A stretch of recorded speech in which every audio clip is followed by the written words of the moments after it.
Hey guys, how we doing today? It's Wally with LearningNet.com, and today we're going to be answering a question that came up from a reader. And the question is it necessary to have web hosting if I've already purchased a domain name and I want to create a WordPress website? So maybe you guys are thinking about this. Maybe you want to create a WordPress website. You already got the domain name. Maybe you got it from Namecheap, GoDaddy, or another domain name registrar, and you want to create a site online. Can you still do it without web hosting? That's what we're going to cover today. If you guys are new here to this channel for LearningNet.com, hit the subscribe button, guys, right below, along with the bell, and that way any future videos that I upload, you'll be sure to receive them. So to answer this question, guys, we really need to understand what a domain name is and what is web hosting. A domain name is simply the name of your website. Like in my case, it's LearningNet.com. Doesn't have like any numbers or any dashes or anything like that. It's just very simple. It's very easy to remember. People can visit it. They can link to it like on their website, or if they want to share it online. It's very easy to do because it's very simple. What I want you to think about, guys, is a comparison. A domain name is comparable to the actual physical address where you live at. Let's say it's 1234 Main Street in whatever city or state that you live in, right? That's your physical address, and that's going to be comparable to your actual domain name itself. Anytime I type in your address in a GPS, a navigational system, it's always going to bring me to the exact same address every time, right? Unless I make some mistake and a number is off or whatever, but it's always going to bring me to the same address, right? Now, with any house or apartment, property, it only exists because first it sits on land, right? You have to buy the land, and then from that point you can actually build on that land the property. Does that make sense? Now, some people may buy the land outright, right? Or they may actually lease it over time, rent it over time, and pay each and every month. So that's exactly what web hosting is. Web hosting is like that land that you need to build your house, or the actual properties that's going to sit there, right? You can't have like a physical address or like a number for a place that really doesn't exist yet, right? So you buy the land, you build the house, and of course people can come to your house and deliver packages and all these things. With web hosting itself, your website will sit or physically sit on a web server, right? And so this web server, every time someone types in like LearningNet.com, it's automatically going to redirect them to my website. Doesn't really matter the time of day, the location, whether they're in the United States, Europe, Asia, Africa. Really doesn't matter where they're at. Even on the moon, if they have a signal up there, my web server that's provided through my hosting company is going to redirect them to my site. Does that make sense? Now, with web hosting itself, just like a person purchasing a piece of land, for a house, you can buy your web hosting up front. You can do that by purchasing up front for like 1 year, 2 years, 3 years, sometimes 4 years, depending on the web host. Or you can pay for your web hosting month by month, almost like you're leasing, right? Like a particular property. So that is how web hosting works. Now, you have to get web hosting from a web hosting provider. There are tons of them out there. If you're new online, you might be confused and may not know which one is the best for you. What I've done for you is right below in the description portion of this video, I've included a list of the top recommended web hosting providers that I've actually used, and I recommend them to you guys. One, because they're very, very affordable, very inexpensive, they're super reliable online.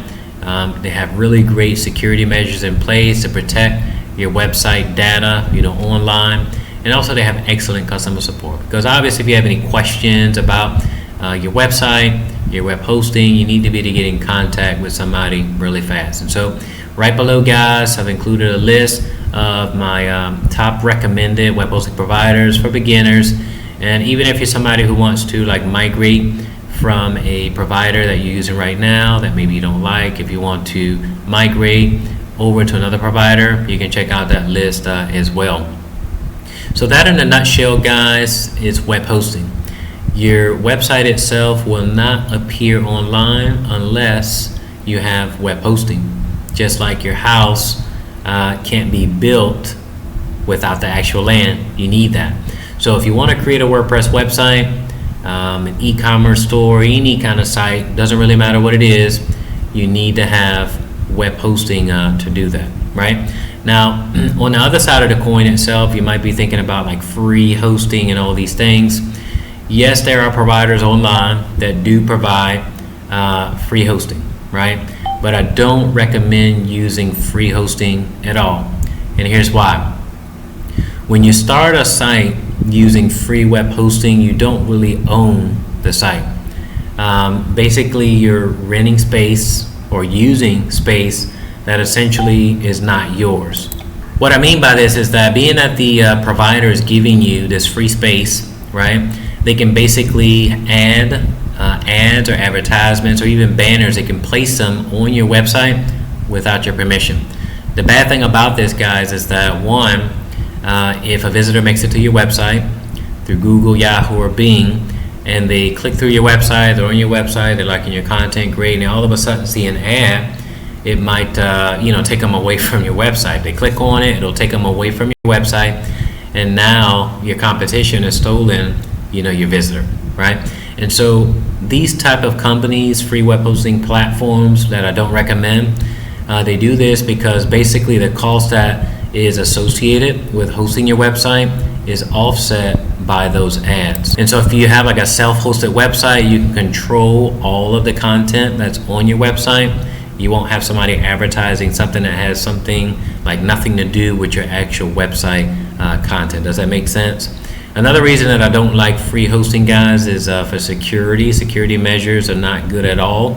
Websites are hacked or broken into each and every day, and even more so with a website that has no security or little to no security measures in place. I mean, if you're paying nothing to host, on a platform, then the company itself doesn't have any obligation to you, no responsibility to you, being that they're giving it to you for free. Does that make sense?